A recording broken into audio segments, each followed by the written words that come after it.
Hi writers, I'm Renee Tulip with the Lyrical Language Lab, the place for children's writers to learn all you need to know about rhyme, meter, and lyrical language.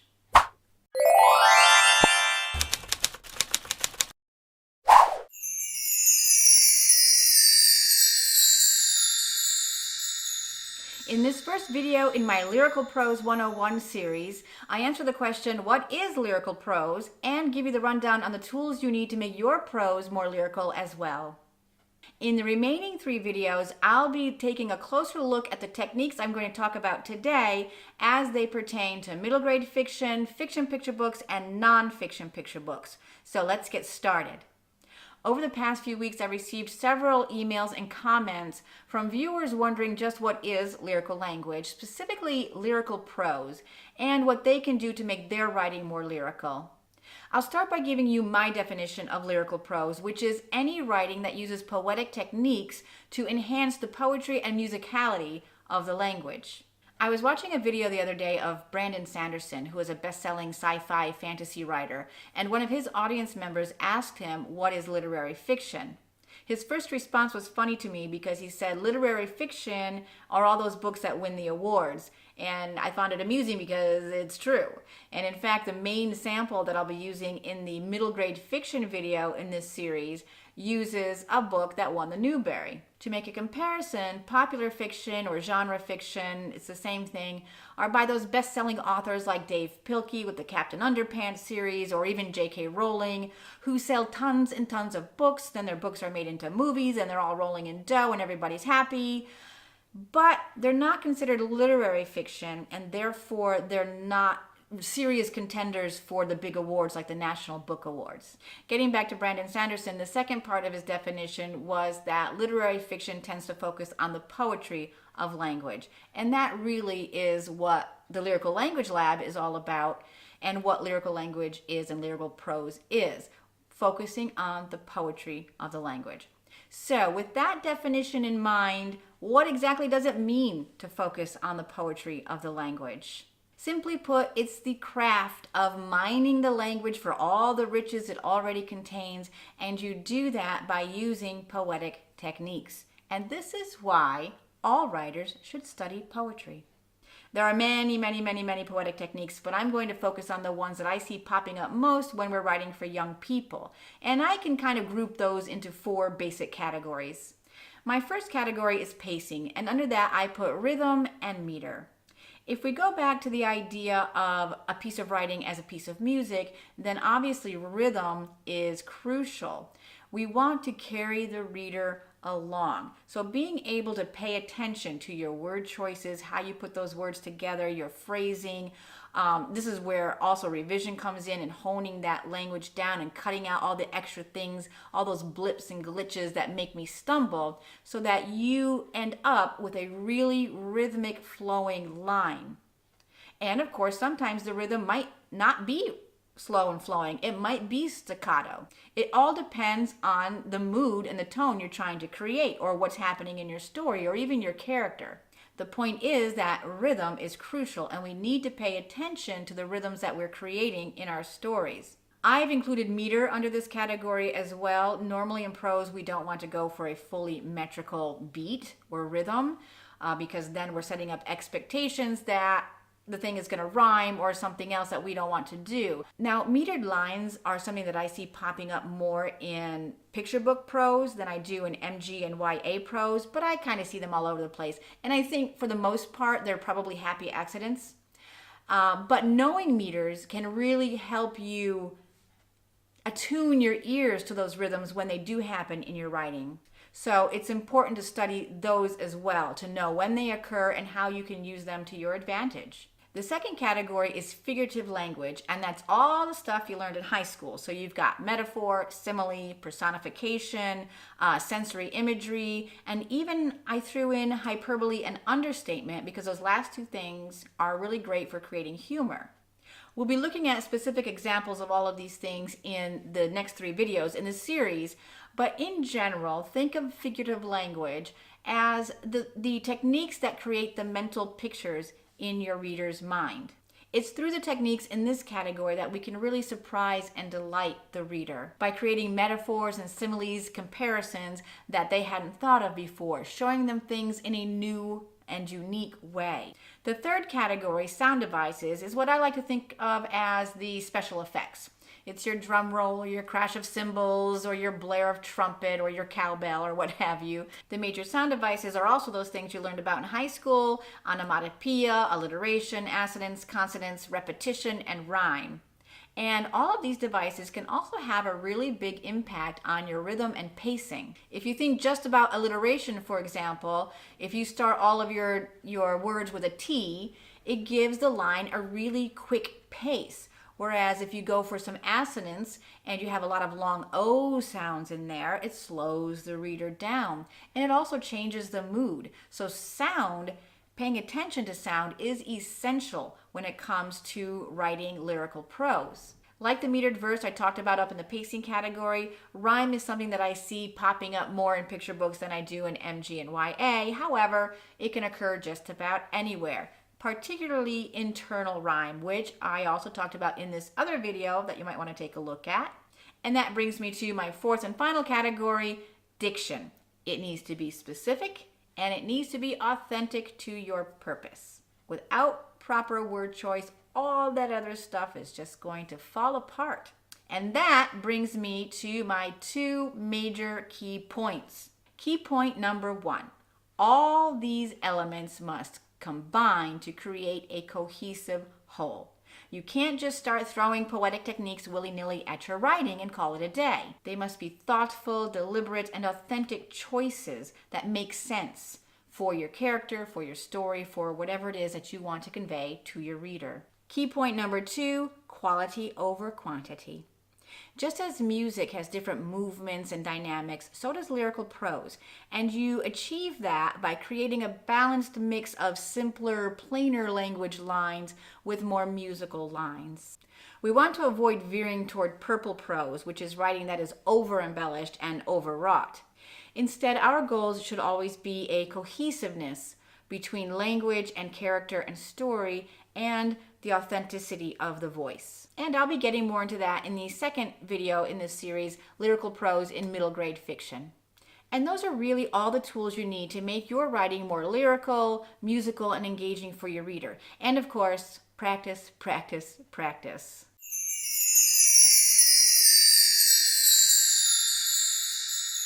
In this second video of my Lyrical Prose 101 series, I take a look at some specific examples of lyrical language in middle grade fiction and how they work to make the writing more lyrical and enhance the reader's experience. As I mentioned, today I'll be looking at lyrical prose in middle grade fiction, but first let's start with a quick review of what exactly is lyrical prose. In the first video, I defined lyrical prose as any writing that uses poetic techniques to enhance the poetry and musicality of the language. I'd like to expand on that a little bit here and add that lyrical prose is rich, layered, and descriptive without being overwrought or overly sentimental, without getting into that purple prose area that I mentioned in the first video. It also creates and conveys cohesive images with fresh but natural language, and it is simply rhythmic, poetic, and musical. The best way to get a feel for lyrical prose is to read, read, read. And my first stop would be the list of Newbery winners and honor books, and I'll put a link to that in the description below. Remember, in my first video, I quoted an author who said that literary fiction is all that stuff that wins the awards, right? And I can guarantee you that all those books on the Newbery list are full of lyrical language. As we go through the samples I'm sharing today and in your own future reading, I want you to start to be really aware of the author's craft.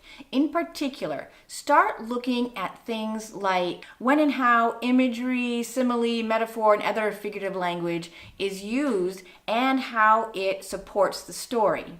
When and how sound devices are used and the effect that those have.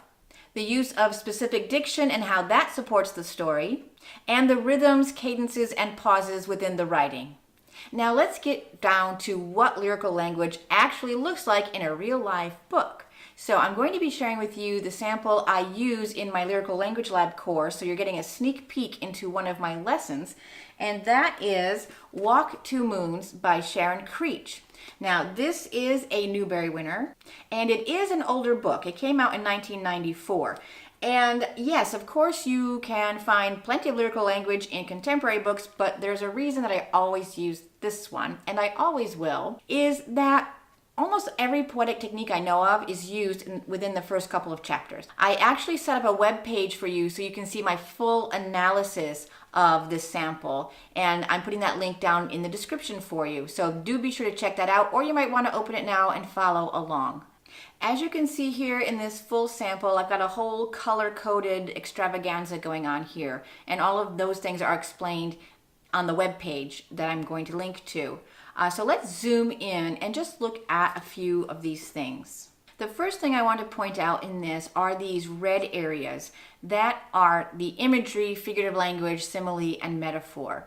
Remember in the first video, I harped on the fact that our imagery needs to be cohesive and make sense for the story that we're telling. And Creech is a master at this. Walk 2 Moons is about a girl who grows up in Bybanks, Kentucky. We know she's a country girl, one, because she tells us so herself in the very first chapter. So look at these examples of imagery. She's in Bybanks, Kentucky, which is not much more than a caboodle of houses roosting. And then right after that, my father plucked me up like a weed. So this idea of a caboodle of houses roosting obviously is completely authentic to this country girl. It's and what a great word is caboodle, by the way. It is true to her experience.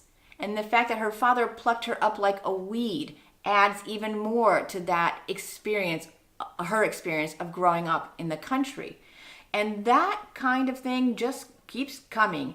The houses were all jammed together like a row of birdhouses. Again, country imagery. The country imagery continues. Again, we're still in the first couple of chapters when she speaks about her grandparents, and she says, trouble just naturally followed them like a filly trailing behind a mare. I don't think I need to explain any more about how wonderful all of this is and how it is so cohesive. And over here at the end, sometimes I am as ornery and stubborn as an old donkey. My father says I lean on broken reeds and will get a face full of swamp mud one day. It's just fabulous. Every single image that I just read to you is about the country, and just reinforces this girl and her experience and her character. The second technique I want to point out is her diction, just her word choice, and how also that is authentic to each character. And these are the ones that are kind of fuchsia here. So we have Grandma and Grandpa, who are eccentric characters. And the first thing we hear Gramps say in this is, we'll see the whole ding-dong country. They're going on a road trip. And then Gram squeezes her cheeks and says, you're my favorite little chickabiddy. All right, where do these words come from? Only Grams and Gramps know. They talk about things not being worth a hill of beans, which could be a cliche, but it's completely authentic, even being cliche, coming out of the mouths of Gramps and Grams. This goes on. They would have said that I might as well try to catch a fish in the air. Again, all of these colloquialisms of Gram and Grams are absolutely authentic to who they are. One poetic technique that Sharon Creech uses a lot in this book and that I just adore is repetition. And she uses it so well. One, to give us more insight into the emotional state of the character and characters. It helps create a rhythm and also humor. Repetition is really good for creating humor as well. So let's take a look at those. Those are the purple areas.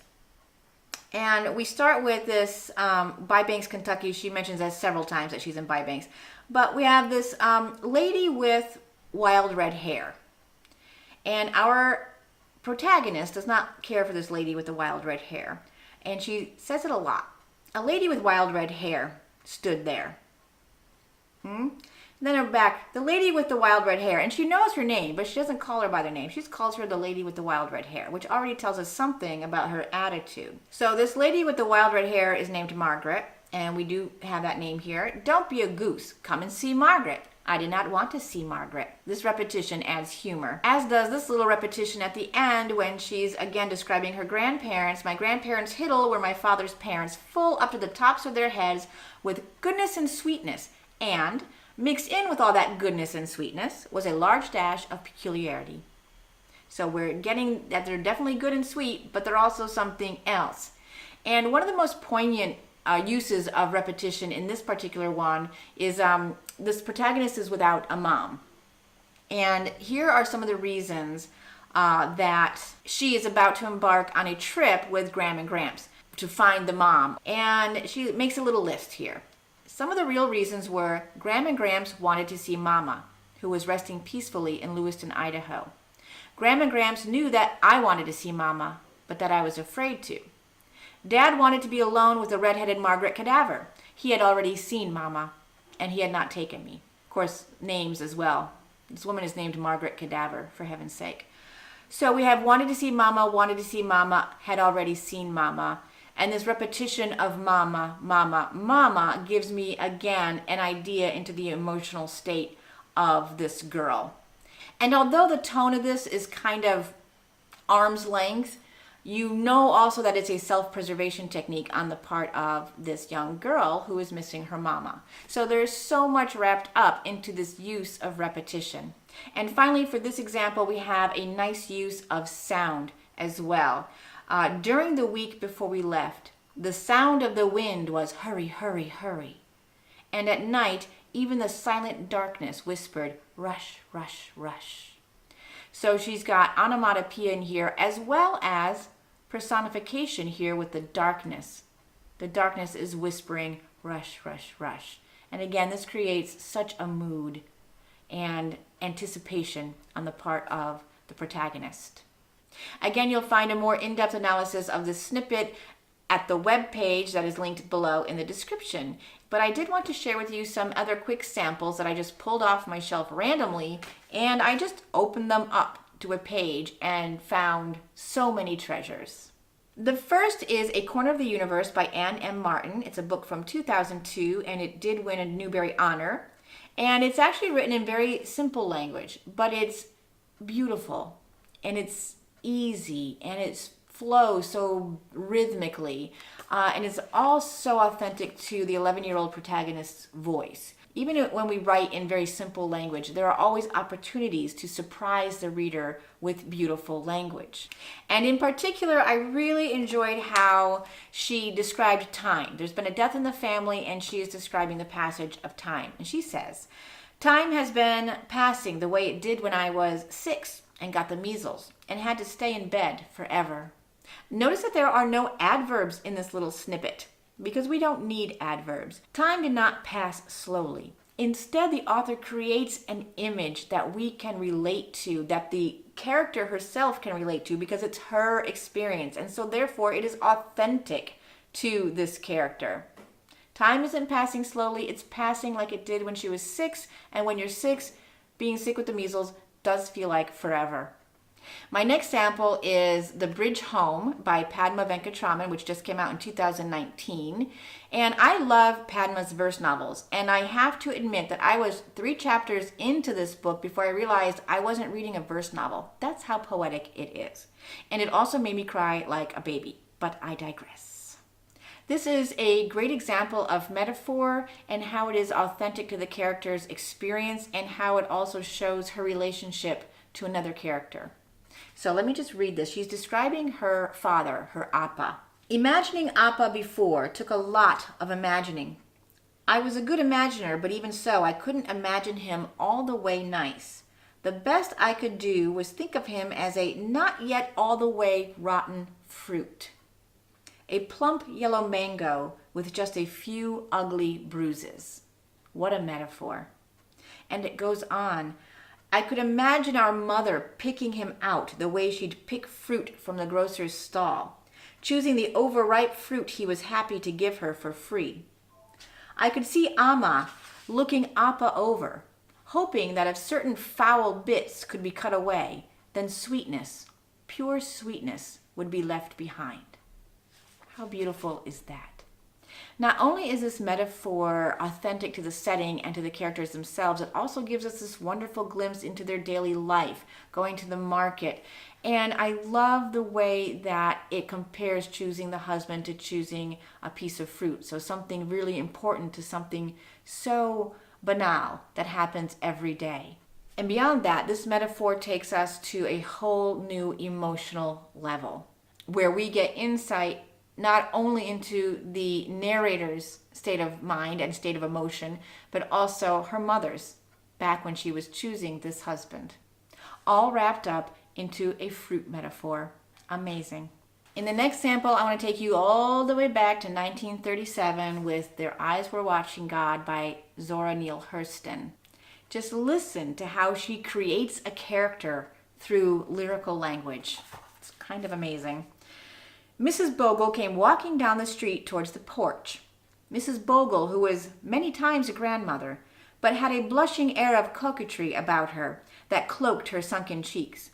You saw a fluttering fan before her face, and magnolia blooms and sleepy lakes under the moonlight when she walked. There was no obvious reason for it. It was just so. She was a wind on the ocean. She moved men, but the helm determined the port. And I have nothing to add to that because it's absolute perfection. I do think that Their Eyes Were Watching God is more YA, but I just could not resist including it. It's just so fabulous. So getting back to some middle grade, and this is a younger middle grade, I have The House on Mango Street by Sandra Cisneros. And this is a book from 1984, so it's another classic. And I have to say that this book is pure poetry. If you want a really quick study in simile, metaphor, lyrical language, imagery, everything, read it because it's all in here. I opened it up randomly and I could just pick any page at all. It is full. I picked one. It's a little chapter called Hairs. It's just a description of hairs. Everybody in our family has different hair. My papa's hair is like a broom, simile, all up in the air. And me, my hair is lazy, personification. It never obeys barrettes or bands. Carlos's hair is thick and straight. He doesn't need to comb it. Nanny's hair is slippery, slides out of your hand. And Kiki, who is the youngest, has hair like fur. But my mother's hair, repetition. Like little rosettes, like little candy circles, all curly and pretty because she pinned it in pin curls all day. Sweet to put your nose into when she is holding you and you feel safe. Repetition. Is the warm smell of bread before you bake it. Is the smell when she makes room for you on her side of the bed, still warm with her skin, and you sleep near her. The rain outside falling and Papa snoring. The snoring, the rain, and Mama's hair that smells like bread. You hear all that repetition? It's fabulous. It's so beautiful. I could read you this whole book just because it's so great. All right, I'll do one more just really quick on laughter, and she's describing laughter. And again, this is surprising language. Whenever we do similes and metaphors and imagery, we want to surprise the reader, give them something they haven't heard before. So she's talking about different types of laughter and her friend Nenny, and we are more alike than you would know. Our laughter, for example, not the shy ice cream bells giggle of Rachel and Lucy's family, but all of a sudden and surprise, like a pile of dishes breaking. Laughter described as the bell on the ice cream truck and a pile of dishes breaking. These are two comparisons I have never heard before. So yeah, you're going to want to read this one. I know when we're looking for comp titles for our own writing, our own manuscripts, we tend to look in the last 10 years, things that were published more recently. However, today I really wanted to show you a range from across the ages of lyrical language to make a point. These lyrical prose books, this literary fiction, seem to be the ones that stand the test of time and become our beloved classics that are taught in English classes all over the country. And whether it was published yesterday or in 1937, it doesn't matter. We have so much to learn from all of these beautiful books. And I will put links to all the ones I used today in the description below. If you really want to get the hang of writing lyrical prose, spend some quality time with a nice stack of books, curl up in your favorite reading spot, and start flipping through the pages in search of lyrical passages. And if you do find a treasure, please leave me the book title and author in the comments below, and I'll add it to my list in the description so we can all take a look at it. Oh, and I encourage you to read these passages out loud so you can really live the literature and hear all the sounds and rhythms created by these amazing authors.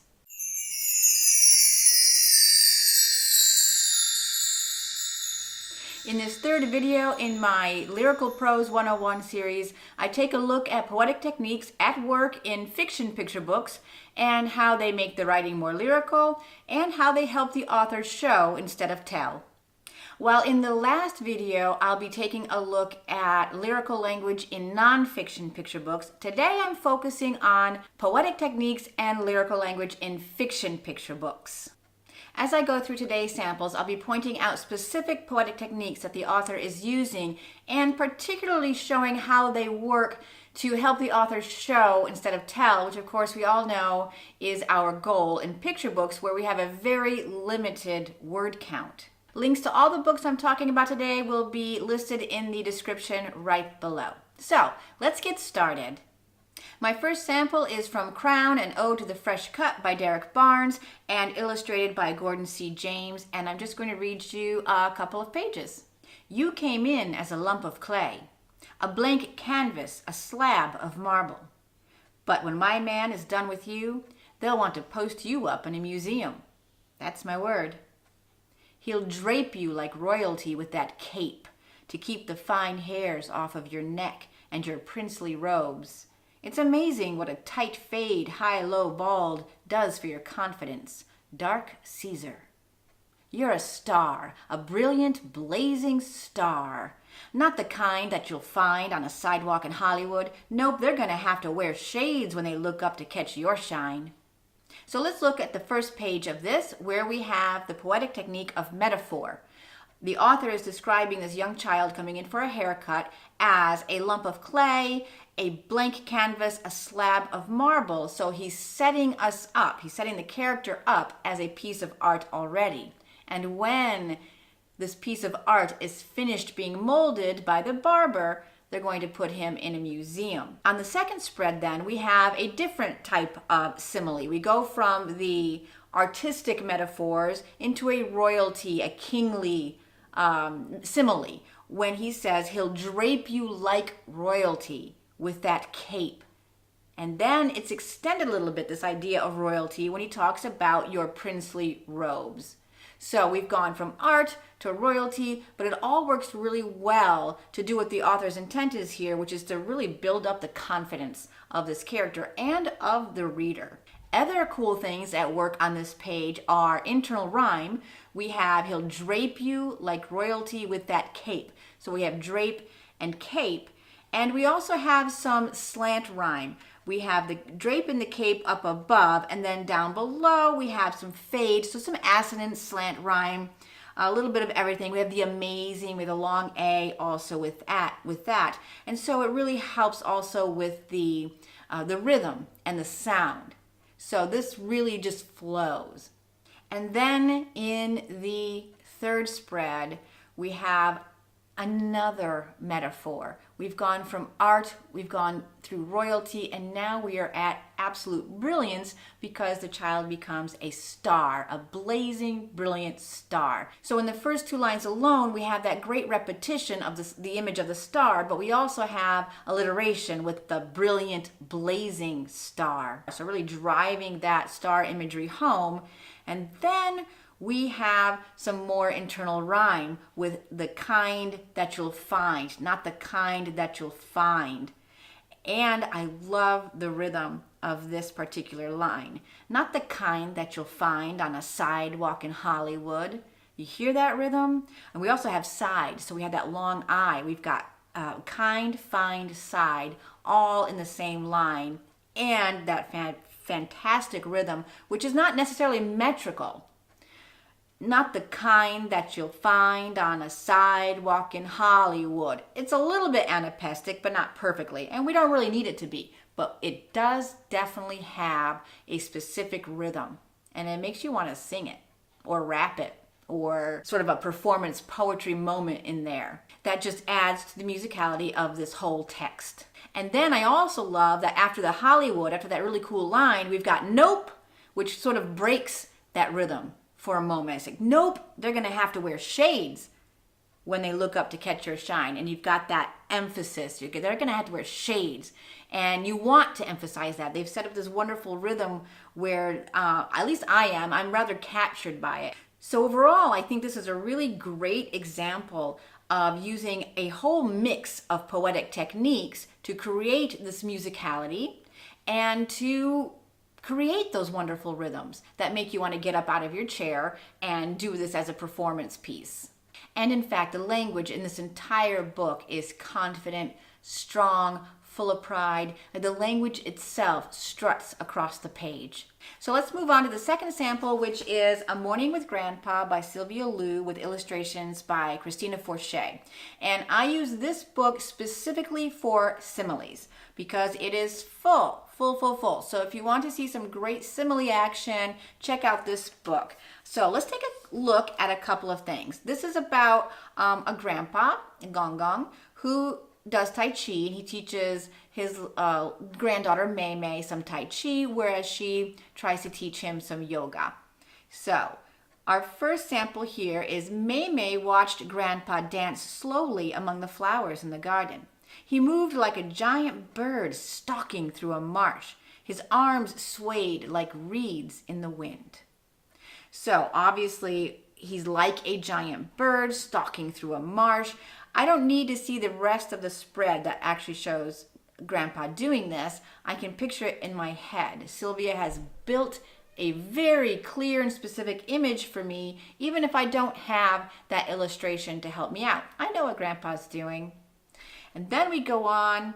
Again, these pages are not in order, by the way. Mei Mei tries to teach him or show him a little bit of her karate. And he says, Tai Chi isn't that kind of martial art. I will teach you. This is pick up the needle from the sea bottom. In one smooth motion, Gong Gong stepped back, bent over, and swept one arm low. He moved like seaweed brushing the ocean floor. Clearly, that is the perfect simile to use since the thing is called This is Pick Up the Needle from the Sea Bottom. So we know the name of the Tai Chi move, and Sylvia reinforces that with a very specific image that we can picture in our head. Oh, and I did want to say in the one previous that the idea of the bird stalking through the marsh or stalking through the garden, bending like a reed, is really authentic to Mei Mei and her experience with Gong Gong and her world experience in general. And if you've watched any of my videos, you know a couple of things that I'm always repeating is that your imagery, your language needs to be authentic to the character, to your setting, to your story. It needs to all be cohesive. So authentic and cohesive are kind of my little catchwords. And this is a great example of that as well. All the similes in this book are really authentic to the characters. Let's look at another one. Now you try, said Gong Gong. Mei Mei stepped back like a young frog trying out new legs. She hopped and bumped into Grandpa. As I mentioned in the beginning, I wanted to look at lyrical language being used in these samples and how it helps the author show instead of tell. And this is perfect. She's a young frog trying out new legs. What does that conjure for you? She's wobbly. She doesn't know how to do Tai Chi. She doesn't have the balance that she needs yet. And so that image of little skinny frog legs, not quite getting their sea legs, I guess, it comes through loud and clear, and again is a perfect way to describe in this context how she is off balance. So nicely done there. I wanted to share just one more spread that I didn't get a photo of, but it's one of my favorite similes in the book, simile pairs, let's say. Because now we've got Mei Mei teaching yoga to Gong Gong. And she first says, how about we try the mermaid? And so she sits down in her mermaid pose very gracefully and says, Mei Mei was a creature of the deep sea guarding treasures. What a great image for that, and a perfect image, I would say, for doing the mermaid. Whereas Grandpa says, are you sure it's not called the pretzel? And then he tries it, and it says, he was a fish in the water trying to escape a dangling hook. So we have this marvelous juxtaposition of similes, one full of grace and one obviously floundering, pun intended. And he says, I'm not made for the sea. So Sylvia just does such a beautiful job with her use of similes in this book, and each one is specific to really what she's talking about on that page. So good mentor text for similes. So let's move on to sample number 3, and that is For Otters, Toboggan, an animal counting book by Vivian Kirkfield and illustrated by Mirka Hokanen. I hope I said that correctly. This is a younger book, and it's a counting book, among other things. It's kind of works on several levels, and let's just give it a little read. Water waits, dawn breaks in a chorus of birdsong. One willow flycatcher whistles as the night slips silently away. Water splashes, 4 river otters toboggan down a slide of mud. Dripping onto glazed rocks, they hold fast with furry-soled feet and toss polished pebbles into the pool. Chirrup, chirrup, chirrup, chirrup. Water glitters. A brisk wind pushes the storm clouds, revealing the setting sun. 9 yellow mud turtles stretch out their necks, sunbathers soaking up the last rays before leaving their log. Isn't that lovely? This book is really adorable, and it is so lyrical. And what I really want to point out in this one in particular is sound devices and just the overall lyricism. But I think she really achieves that through her wonderful use of sound devices without going overboard. So right in the beginning, we've got water waits with the alliteration.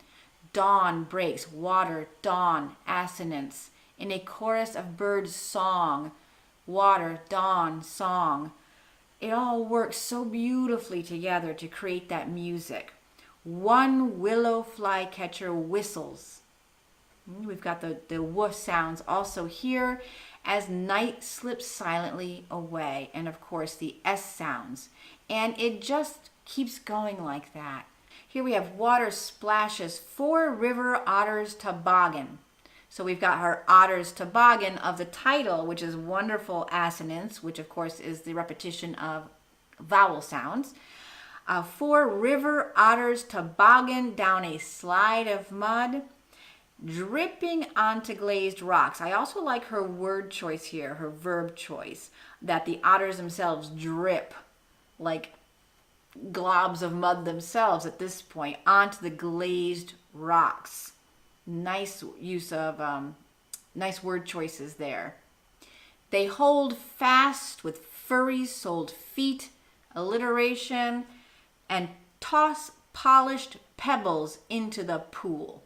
Isn't that nice? And listen to the rhythm as well. And toss polished pebbles into the pool. It's got that almost iambic beat going for it. And we have alliteration and assonance at work in this particular line. And it is super musical because all of that stuff works so well together. Again, without being tongue twistery or going overboard in any way. And that S sound is repeated in this bit here. 9 yellow mud turtles stretch out their necks. Also, we have assonance with stretch necks with the S sound. Sunbathers soaking up the last rays, and we have S's at beginnings of words and in the middles of words before leaving their log with the L sounds. So it all just sort of flows like a very well-tuned orchestra.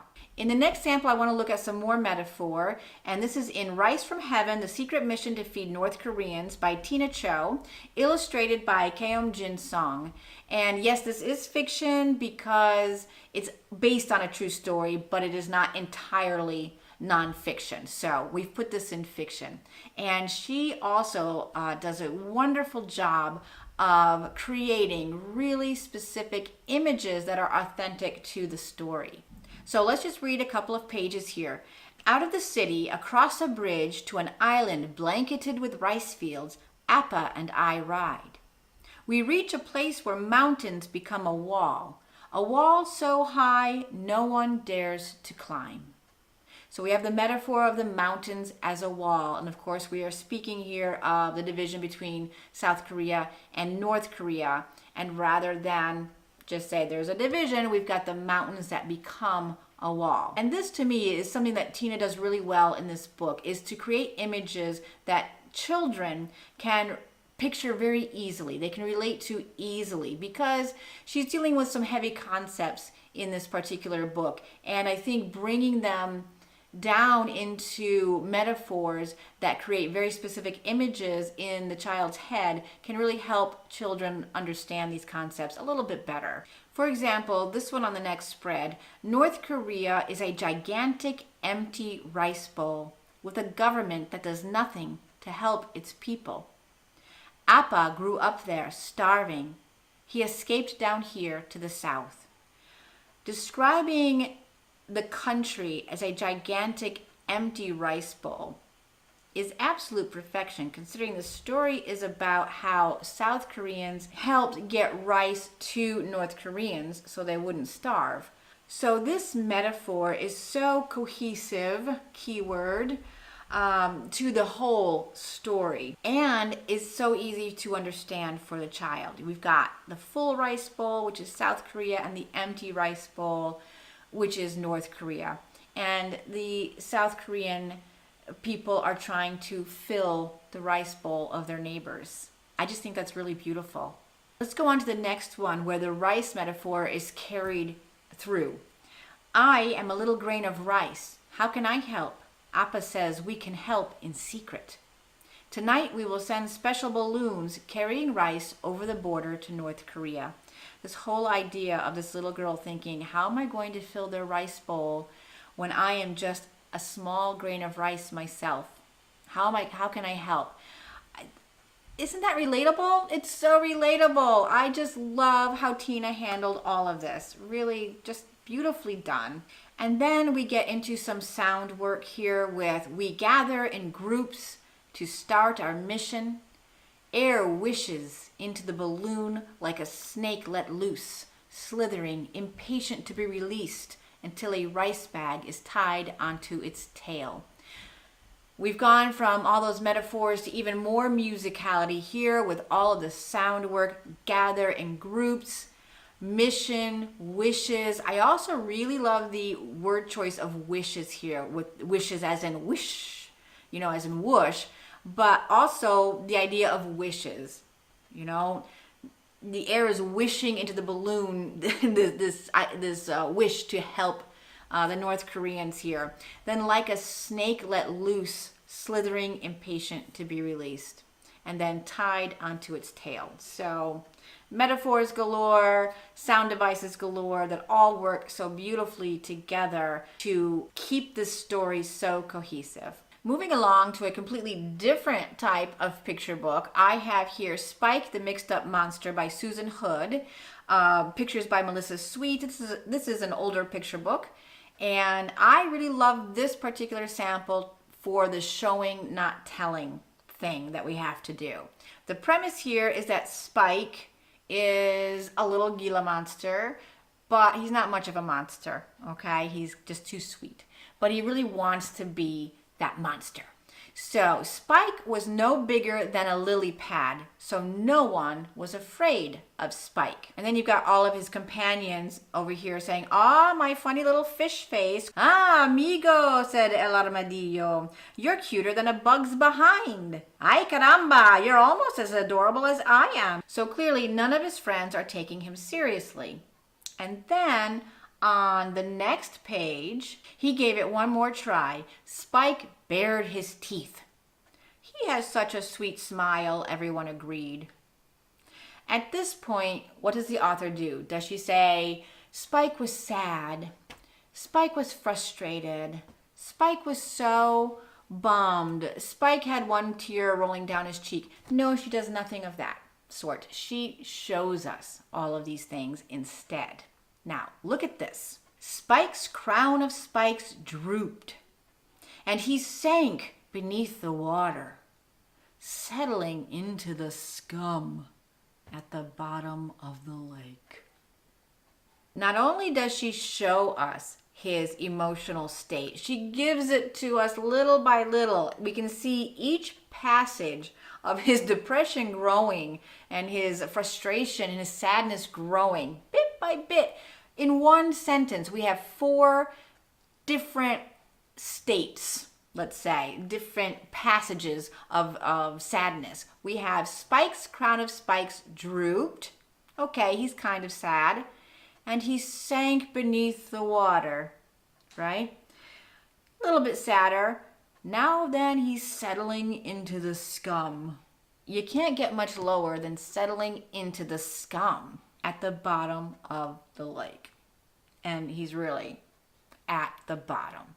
So I love this example as a way of showing, not telling, especially with emotion words. One of my things is always looking for emotion words. Are you using he was sad, she was happy, whatever it is? Can you never use those? No, there's never ever a never.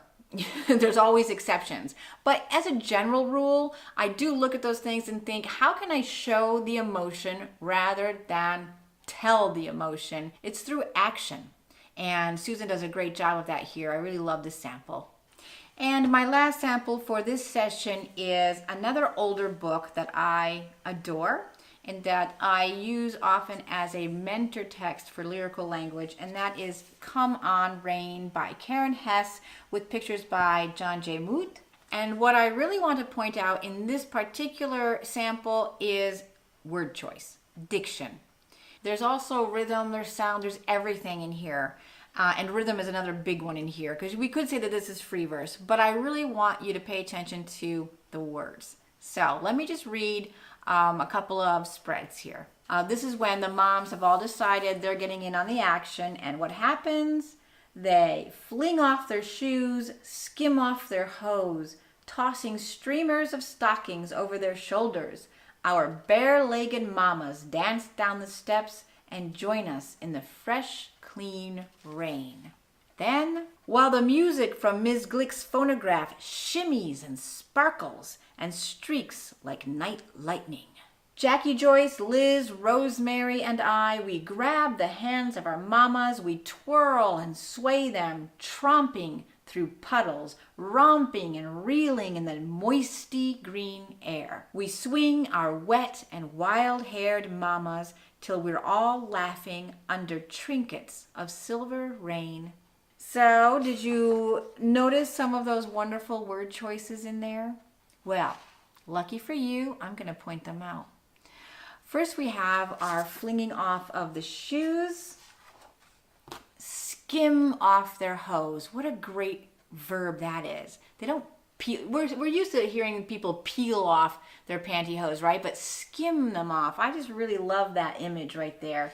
And then they become streamers, tossing streamers of stockings over their shoulders. Alliteration. And I love this, the music from the phonograph itself that shimmies and sparkles. And you know these mamas and their daughters are shimmying and sparkling in the rain as well. And then, of course, streaks like night lightning. Beautiful image. And again, lots of alliteration in here without going overboard. Never, it's just balanced. It's always about balance and that beautiful simile like night lightning. Then we've got the Jackie, Joyce, Liz, Rosemary, and I grabbing the hands of their mamas. We twirl and sway them, tromping through puddles, romping and reeling. So we have some internal rhyme there with the tromping and the romping, alliteration with romping and reeling, and then in the moisty green air. I don't think moisty is even a word, but who cares? Isn't it great? In the moisty green air. I love that. Beautiful. And at the last one, we swing our wet and wild-haired mamas, again, alliteration, till we're all laughing under trinkets of silver rain. Trinkets of rain. I never would have come up with trinkets of silver rain. Like trinkets, as in the little baubles of rain. How beautiful is that? So yeah, you're going to want to get this one too. In fact, you need to get all of these. And as before, links to all of the books I'm talking about today are in the description below. So as I did in the lyrical middle grade fiction video, today I wanted to show you a range of picture books and how they all can use lyrical language to enhance their readability, their musicality, and to help the author show and not tell what it is he or she wants to convey. Today we looked at books from 1999 through 2019. Lyrical language isn't new. It's been around since writing was invented, I would imagine. And the poetic techniques are always the same. It's just a matter of where can you use them to enhance your manuscript and make your writing sing as well. Remember that if you really want to get the hang of writing lyrical prose, then you just need to read, and be conscious of all the techniques that the author is using. Again, all these books are linked below, and if you do find a treasure in your reading, please leave me a comment with the book title and the author, and I'll add it to my list in the description.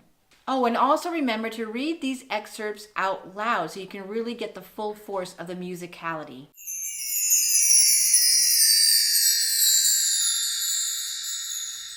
In this fourth and final video in my Prose 101 series, I take a look at poetic techniques in nonfiction picture books and how lyrical language can add an emotional layer to nonfiction texts.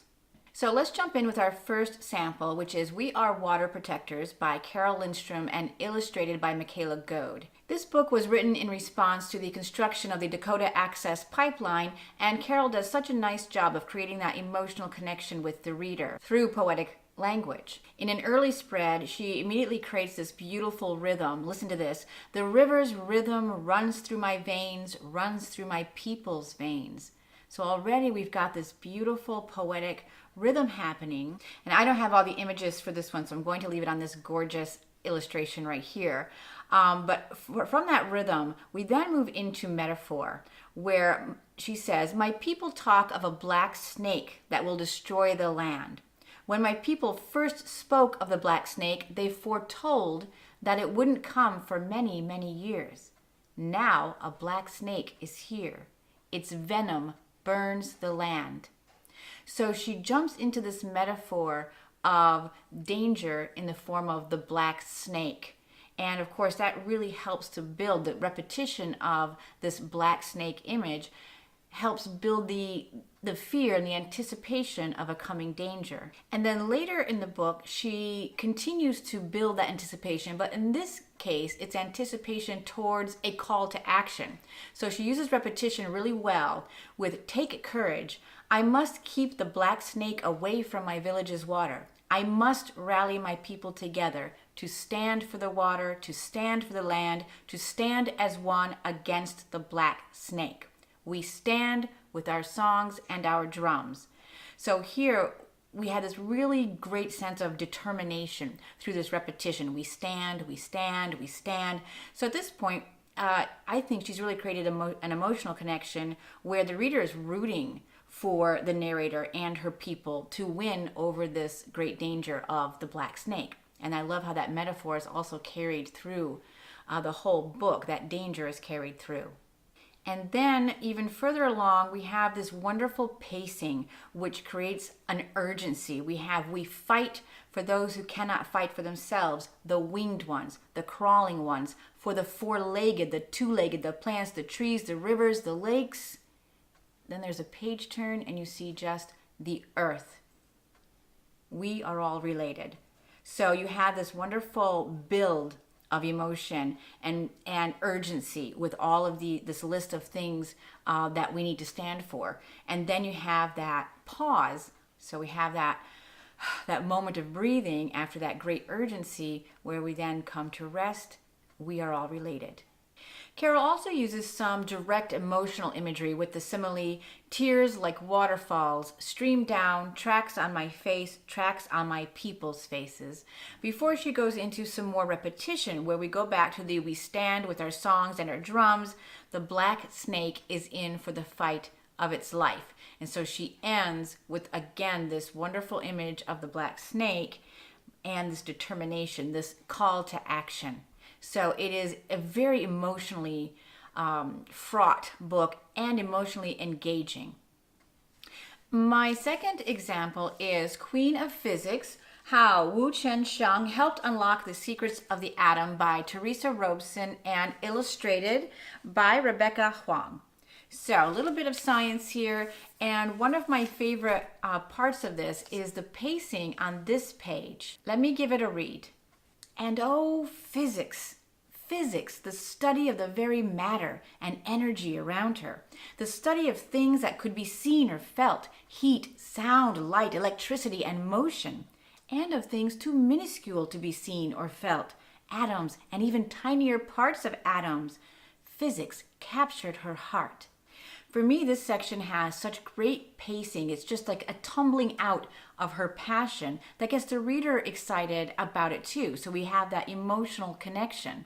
Despite her passion that is very evident throughout this entire book, another recurring theme here is that Chen-sheng was continually needing to go farther and farther away from her family to follow that passion and to achieve her dreams. And I like how Teresa handled this particular motif. Like a seed that must fly far to flourish, Chen-sheng set forth once more in 1936, this time to Berkeley, California, thousands of miles across the ocean. So here I really like the simile, the seed that must fly far, and the alliteration. And I think it's a really authentic way to show that she had no choice, that she had to fly far so that she could flourish as a scientist. And why I think this is such a successful moment in this book, as far as adding that emotional layer, is that this is a book about beta decay, okay? And that is not an easy subject to get across by any stretch of the imagination. And what Teresa has done so successfully here is make the scientist herself relatable. So we have not just a bunch of science facts, but we have a real person here behind it with a relatable situation. This going away, this constantly saying goodbye. Now on this spread, we go back to the science, and I like how Teresa has broken this down here using a simile. She focused on beta decay, where a nucleon inside an atom broke into an opposite nucleon, an electron or positron, and a neutrino.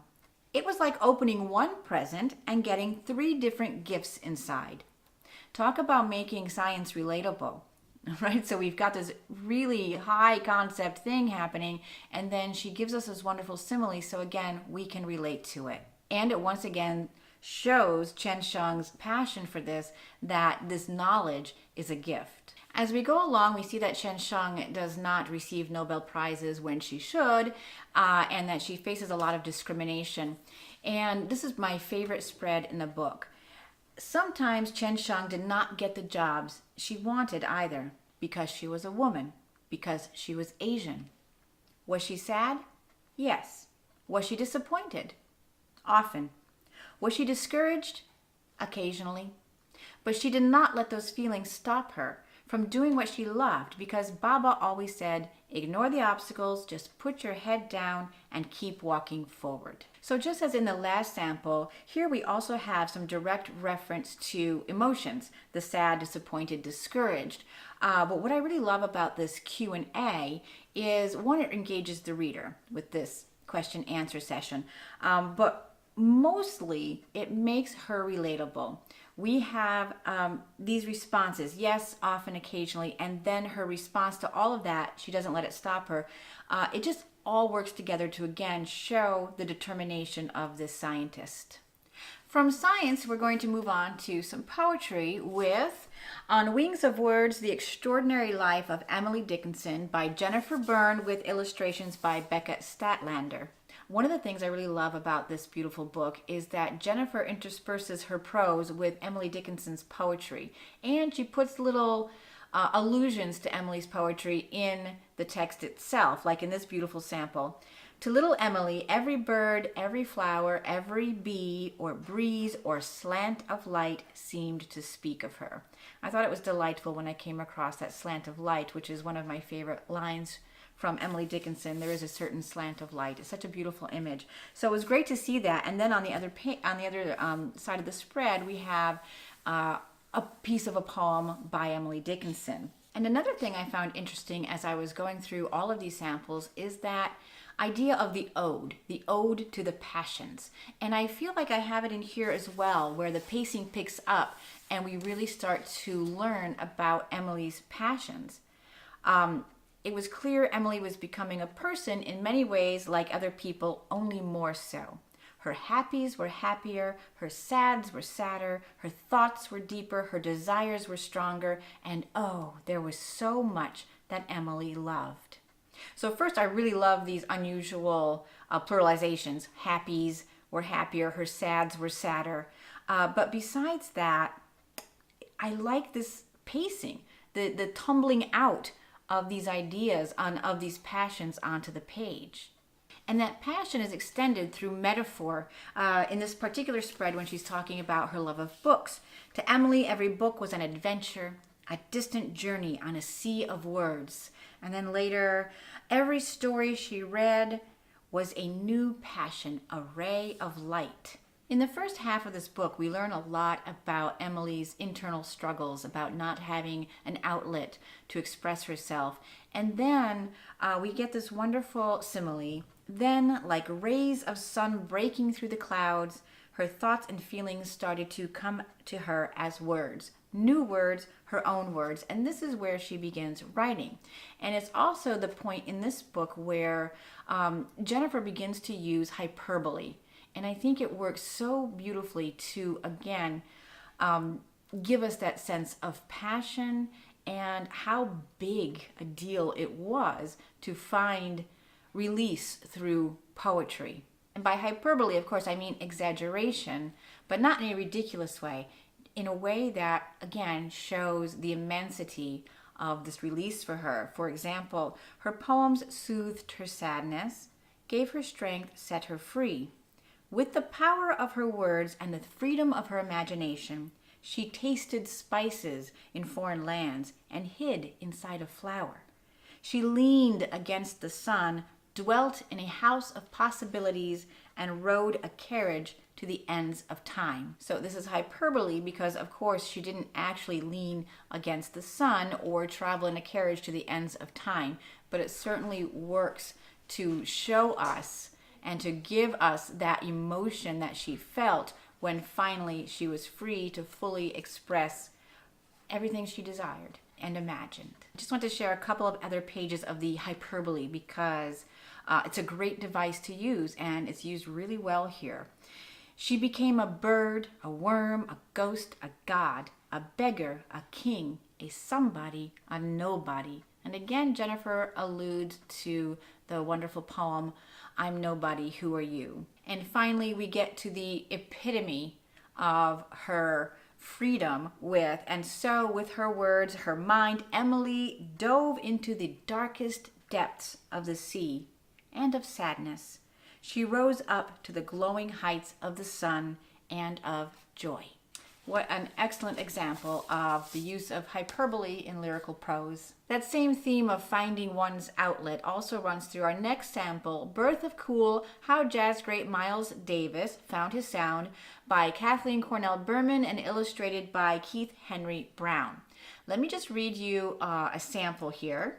Mornings in East St. Louis. Miles Davis sits as close as he can get to the radio. Louis Armstrong's soaring trumpet, Duke Ellington's sensational big band dazzle Miles's imagination. Swinging sounds of jazz swirl together like colors on a pinwheel.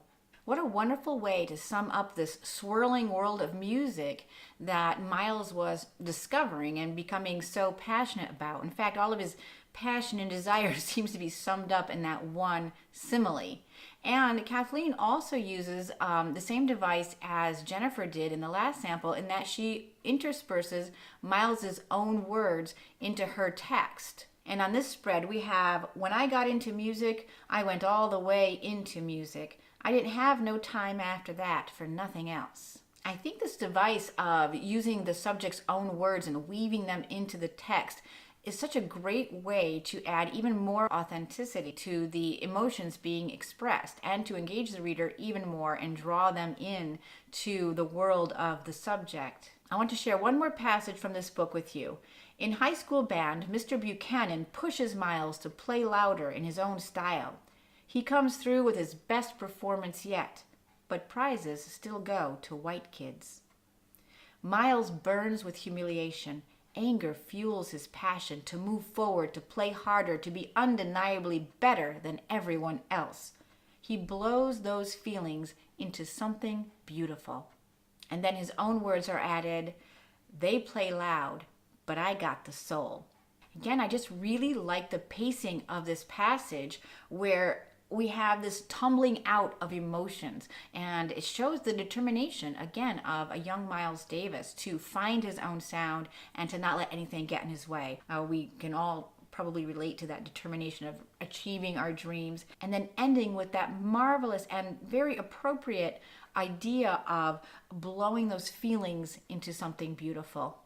My next example is a really quick one from A Different Pond by Bao Fi, illustrated by T. Boy, and it is one of my favorite examples of conveying the emotional state of a character. So let me just read this one.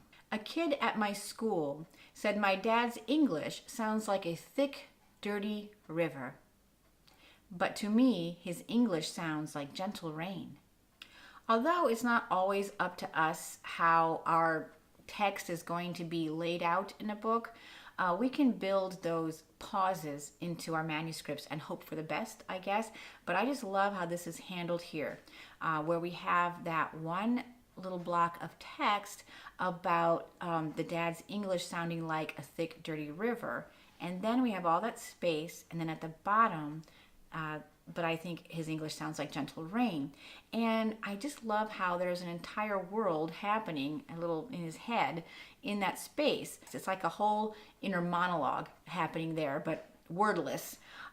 We have this first simile recalling a rather cruel moment that the child experienced, and then you have all of this space where I can just imagine the child thinking about that moment and how he processed it until he came to his own conclusion, and a very proud conclusion that instead it sounds like gentle rain. And also, I have to point out, look at the beautiful juxtaposition of those two water images. One is the dirty, thick, dirty river, and the other is gentle rain. One of my favorite spreads ever. And now we move on to Dreamers by Juji Morales. And whereas Jennifer Byrne used hyperbole in the Emily Dickinson book, I really love how Juji uses understatement to begin her beautiful picture book of the immigrant experience. So let me just read you that first spread. One day we bundled gifts in our backpack and crossed a bridge outstretched like the universe. There is so much going on in these very few words. Let's take that first one about we bundled gifts in our backpack. I actually saw a video of Juji Morales talking about the symbolism in this book, and I'm going to put a link to that down below because it'll be very helpful to understand. But the gist is that those gifts that they bundled weren't just little trinkets, physical trinkets. They are the symbolic gifts that are everything the narrator and her 2-month-old child and all the experiences they had lived and all that they will be contributing to their new home once they get there. So they are the gifts of a lifetime, really, that they are transporting to a new land for them. And what I love about this particular device using understatement is just, I mean, as if all of that could fit in a backpack. And then on the next page, with the bridge outstretched like the universe, this wonderful simile and word choice that juxtaposes so brilliantly with the understatement of the gifts in the backpack. We have this enormity of a journey. It's outstretched like the universe. I can't even imagine this experience.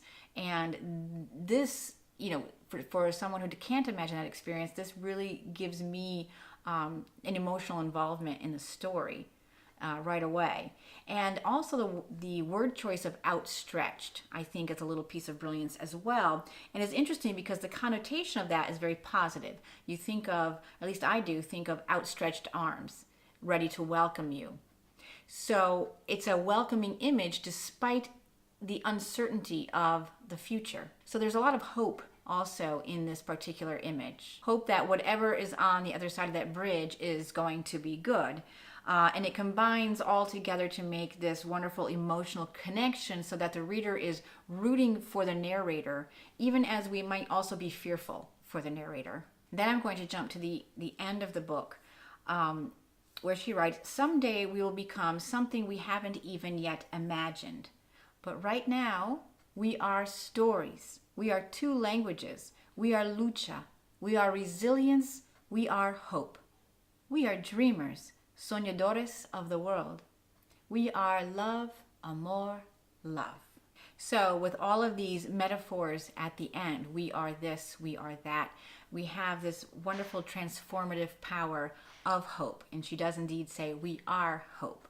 So we've come full circle from the hope felt at the bridge to becoming hope ourselves. And it's just absolutely gorgeous. And these illustrations are amazing.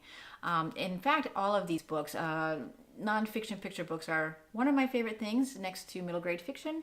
And there are so many beautiful, beautiful books out there, every one a piece of art. So I do encourage you to go look those up.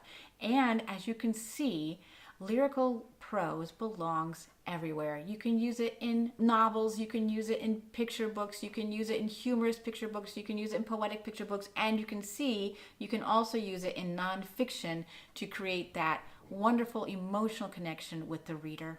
And there you have it. I hope this series has clarified for you what exactly is lyrical prose and how you can use poetic techniques no matter what you write to make your writing more musical and emotionally engaging for your reader. As always, you'll find links to all the books I talked about today down in the description below. And if you're new here, please do consider subscribing and then hitting that little notification bell so that you won't miss any future videos. So we'll see you next time. Ciao for now.